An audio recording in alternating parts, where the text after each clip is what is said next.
And then one day it came to me that I really have to decide what I want to do in life. So I decided that I wanted to become an actor. Before I left Hong Kong, Bruce and I talked, and he said, look, Jim, we're going to do another film. Next thing I knew, you know what happened? He stood next to Bruce Lee in the most famous martial arts film ever made. And for a few years, it looked like the world belonged to him too. A towering afro, a cool that never cracked under pressure, a voice that dropped one-liners like they cost him nothing. Then, almost overnight, he was gone.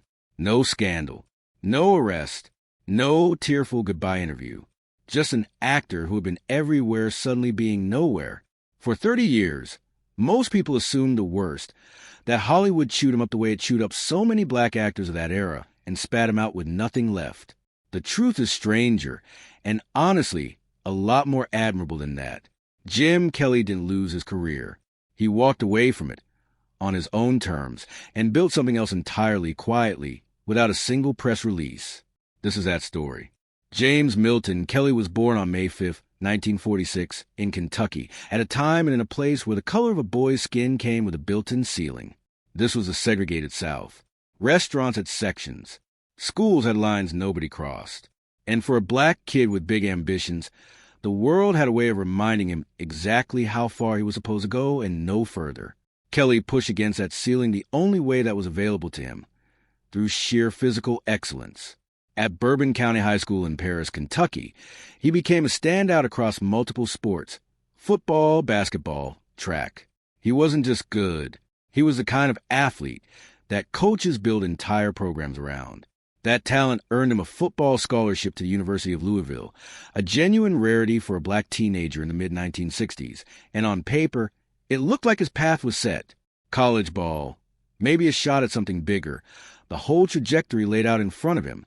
Then, during a practice session, a coach used a racial slur against one of Kelly's black teammates in front of the entire team.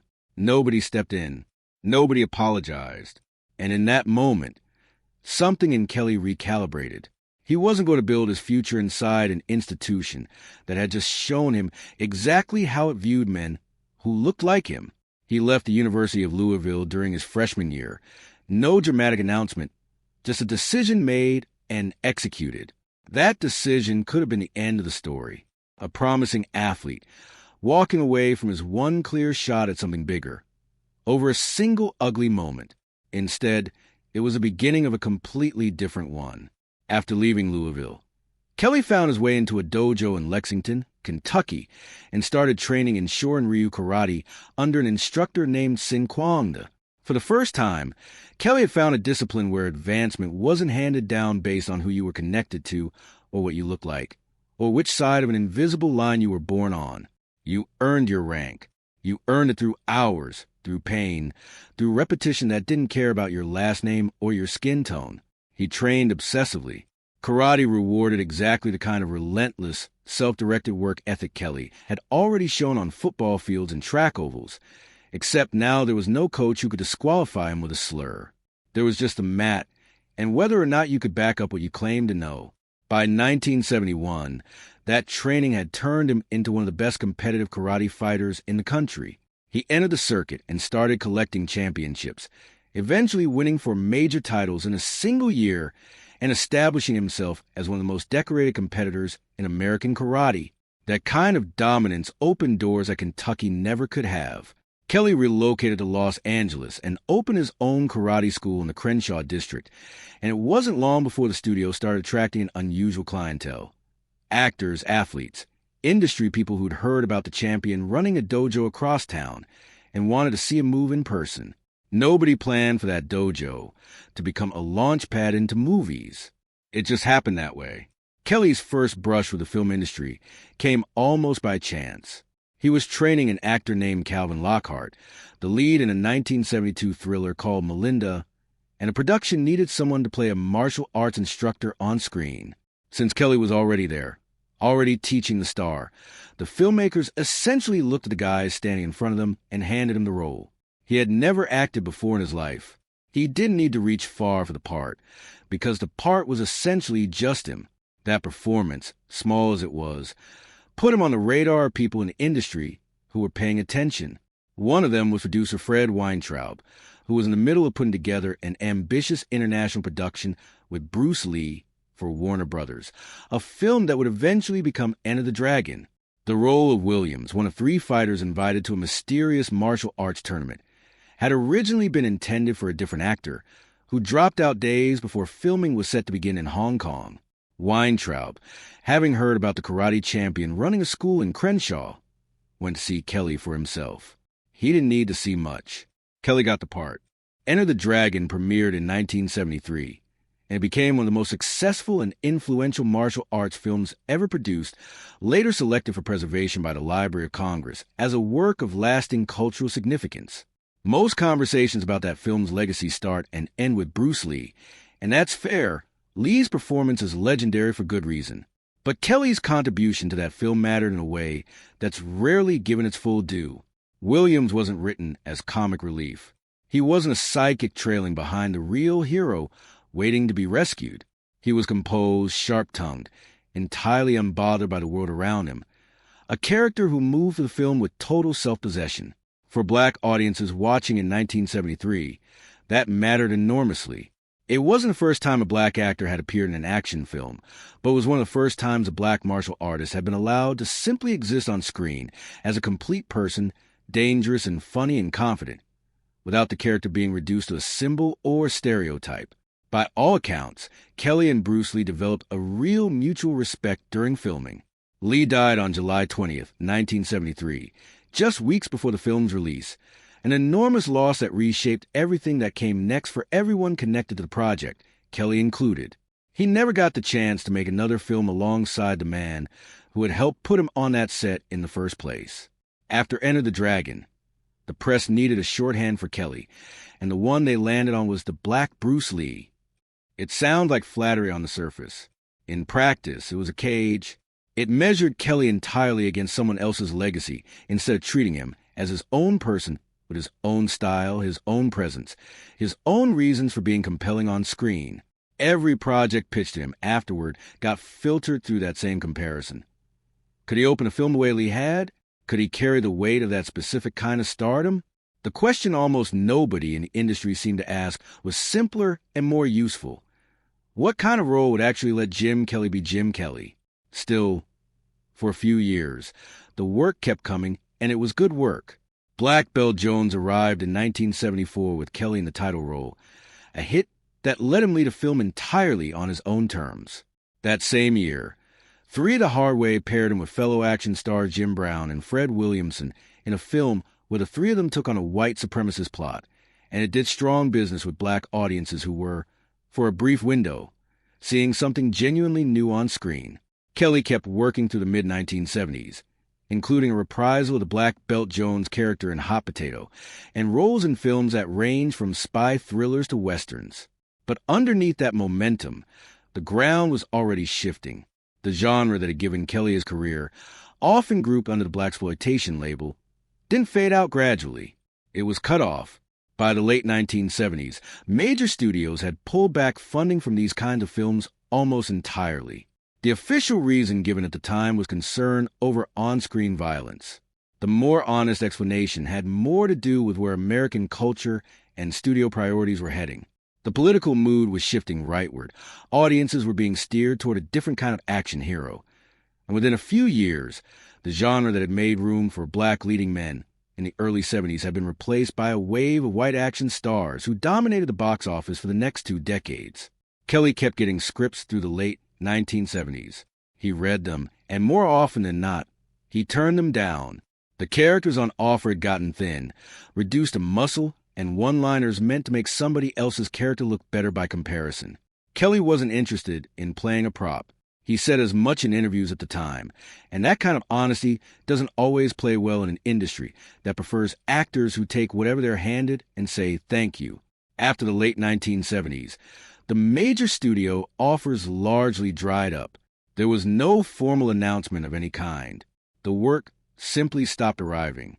Here's the part of Kelly's story that almost never gets told, and it's the part that actually explains everything about who he was. While plenty of his peers from that era spent the following years chasing smaller and smaller roles trying to stay visible, Kelly went in a completely different direction. He picked up a tennis racket. He'd actually been playing casually since the mid-1970s, even while his film career was still active, starting out at a public park in West Hollywood. Once the phone stopped ringing from studios, tennis stopped being a hobby and became a second full career. Kelly worked his way onto competitive senior circuits, and by most accounts became a genuinely accomplished amateur and semi-professional player, ranking among the top competitors in his age division in California. Think about what that actually means. A man who had already reached world-class status in one physically demanding discipline, competitive karate, went out and built himself into a serious competitor in an entirely different sport, starting essentially from scratch in his own 30s and 40s. Nobody on the tennis court knew who he was, and that seems to have been exactly the point. He wasn't chasing recognition. He coached young players at a local club to bring in income, drove an older car, lived without any of the trappings that usually follow someone who'd once shared a screen with Bruce Lee. Later in life, he settled in San Diego and eventually ran his own tennis club there. No publicity tour, no comeback narrative. Just a man who had built a quiet, disciplined life around a sport where nobody cared what he looked like, only whether the ball landed in. That's really the heart of this story. Jim Kelly didn't get pushed out of the spotlight and collapse. He looked at what the industry was still willing to offer him, decided it wasn't worth what it would cost him, and chose something else entirely. There's a real difference between being discarded and opting out, and Kelly's post-Hollywood decades look a lot more like the second one. Kelly's personal life followed the same pattern of deliberate privacy. He married young, to his college sweetheart Marilyn Dishman, in 1967, a marriage that didn't last long.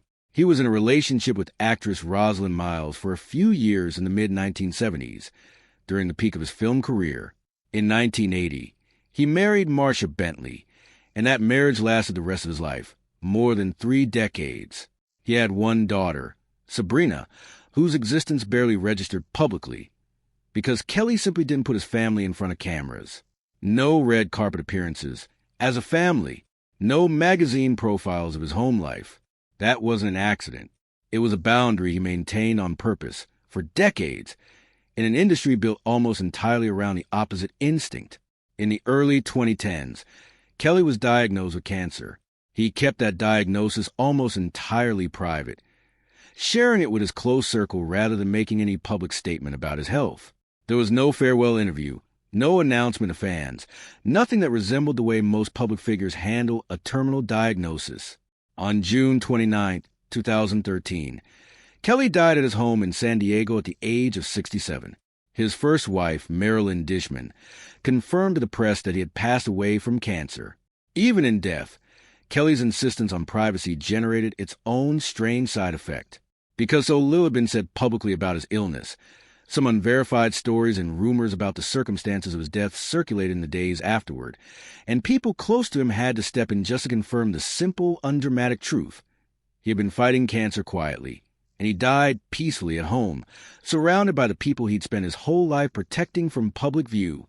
Tributes followed in the days after, from outlets including The Hollywood Reporter, CNN, and NPR, along with tributes from figures across the film and martial arts world who recognized what his brief but pivotal run of films had actually meant. Director and producer Reginald Hudlin later put it simply: the image Kelly created in just a handful of films, the cool, unbothered martial artist with the enormous afro, had stuck around for decades, which is a rare thing for any actor to achieve, let alone one who only had a few years at the top. It's tempting to frame Jim Kelly's story as a tragedy, a talented man who got boxed in by an industry's limited imagination and never got the career he deserved. There's truth in that. He absolutely should have gotten more chances, better written characters, a longer run at the top. The doors that closed on him in the late 1970s closed for reasons that had nothing to do with his talent and everything to do with an industry deciding it no longer wanted to tell certain kinds of stories. But the more interesting truth is what Kelly did once those doors closed. He didn't spend the next 3 decades chasing scraps of the fame he'd already had. He didn't show up at nostalgia conventions trading on a role from 40 years earlier. He built an entirely separate identity, quietly, competitively, on his own terms, in a sport that had absolutely nothing to do with the industry that had once decided what he was worth. That took a specific kind of discipline, The same discipline that got him through 8-hour karate training sessions in his 20s, just redirected somewhere nobody was watching. Jim Kelly was the first black martial arts film star in American cinema, a fact that's documented and undisputed. He helped open a door for the generation of black actors who came after him. Actors who eventually got to play complicated, flawed, fully human characters on screen, without those characteristics being read as some kind of threat. He didn't get to see the full result of that shift, but it happened partly because he and a handful of others like him refused to accept the industry's limited idea of what they were allowed to be. He didn't need a comeback to prove any of that. The three